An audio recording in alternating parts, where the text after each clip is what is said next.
Yordleman the Waifu Collector here, guys, still the only fair human on Earth, and things are getting busy. There are lots of games to play, and today we're talking about Lost Soul Aside. This is a new DMC style action game from an all new developer, Ultazero Games. And kinda oddly, if we're being honest, this game's had some hype on it for a while. Now, why do I find that odd? Well, because at the time that it was being hyped, I was watching the same trailers and it just seemingly wasn't worth that hype. It looked fine, but people were reacting like they'd never seen a video game before.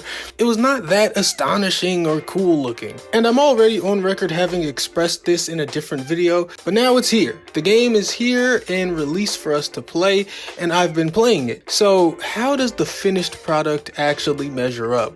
Well, I'll tell you, it isn't a bad game, so we can clear that idea up, but it's not a great game, and it's quite janky.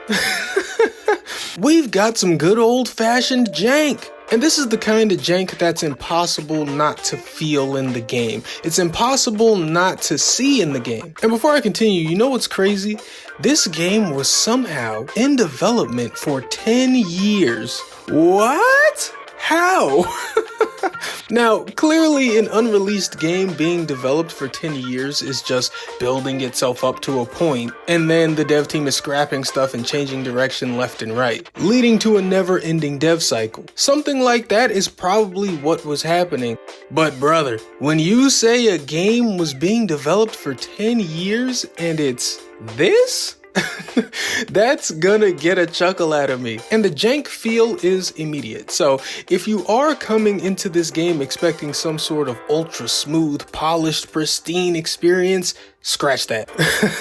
So I'll say again, because I'm speaking my truth a little too hard right now, this is not a bad game, but I didn't think that was going to be the case early on when I started playing. This game might have the worst opening 30 minutes of a game that I've played that actually isn't bad. Like 15 minutes in, I audibly said to myself, oh no, because all signs pointed to a straight up piece of shit. There's horrible voice acting, the story is bad and generic, the sound design is pretty bad, controlling your character feels okay, but there's no impact or weight to your character's attacks. Again, sound design, it can be unsatisfying to hit things because there's no satisfying feedback. Anyway, all this stuff is true and all of this stuff persists for the most part. So how is the game not bad? Well, because the sound design on your hit feedback is really the only big negative attached to the huge selling point of the game, the combat. The combat is actually good. Now, I wouldn't say it's downright amazing or anything like that,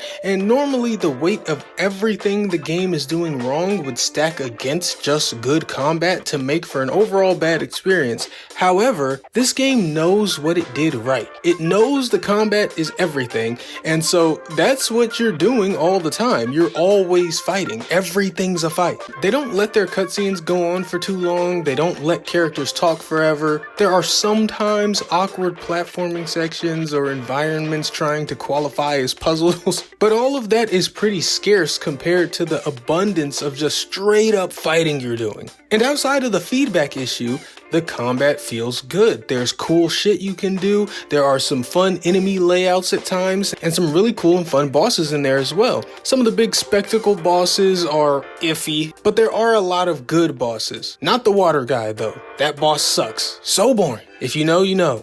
But yeah, the game is pretty much just a fairly satisfying infinite fight loop, with some light alleged puzzles and platforming sprinkled throughout to break up the non-stop fighting just enough. You also will unlock multiple weapons, so you don't just have to fight one way the whole time and you get to spice up your combat. And I'll be honest, I gave all the weapons a try, I gave them all a fair shake, but none of them really felt better than the starting sword to me. So I was mostly just using that, but to each their own. I'm sure other players will enjoy other weapons. There's also a tiny touch of RPG elements in the game, and they don't hurt. They aren't the best or the deepest, but they add a little extra to the game. You get weapon charms and character trinkets that have little stat effects for an extra little boost. They're mildly engaging to a certain degree. You also have your arena powers, which are your big magical skill attacks you unlock throughout the game. and they are surprisingly varied. So yeah, most of the stuff tied to the main event, the combat, is enjoyable. And the game tries to keep you focused on that main event because unfortunately, when you look around it, things get spooky. Honestly, the game even just overstays its welcome too. It took me about 17 hours to complete, and in the last like 2 areas, I just started ignoring all the side stuff. So it's probably around a 20-hour game. And let me tell you, this isn't fun for 20 or 17 hours. There's a reason I just started ignoring the side stuff. I was kind of over the game by then. They probably should have shaved about 6 hours off of this thing. Around hour 11 or so, it should have been wrapping up, but it just kept on going when it was already clear that it's kind of a one trick. Oh, and I forgot to mention that it runs kind of poorly too, and there are bugs. The optimization is jank. There's lots of stuttering just in the running animation and especially when the game loads in a new area. And there was one super annoying bug. There was this bug where the game would just forget what moves you have. It would just forget what combos you bought. For me, it was specifically with the cross slash. There's a move called cross slash, and every now and then it would just not allow me to do it anymore. I just could not do cross slash. And I was thinking, oh, do I not have the stamina to do cross slash? And no, it just wouldn't start up. I couldn't even start the move up. I would have to wait for a cutscene or return to the main menu and then start my save again. That was the only way to get the game to recognize the abilities I bought again. It was so weird and would happen at some inconvenient times.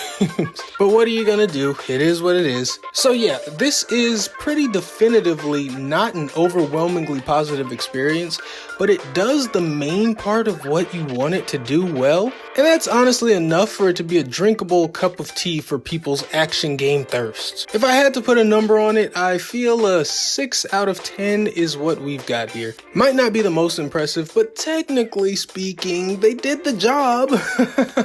Alright though, I'm done here. Let me know your thoughts on Lost Soul Aside in the comments if you played it or if you're thinking about playing it. And if you enjoyed this video, please give it a like and consider subscribing for more good gaming talk. Regardless of what you do though, thanks for watching, and even if you forget everything I said in this video, just remember, I am Yordleman the Waifu Collector. I am just a normal guy. I like hentai, and I have never convinced anyone of anything ever. Goodbye.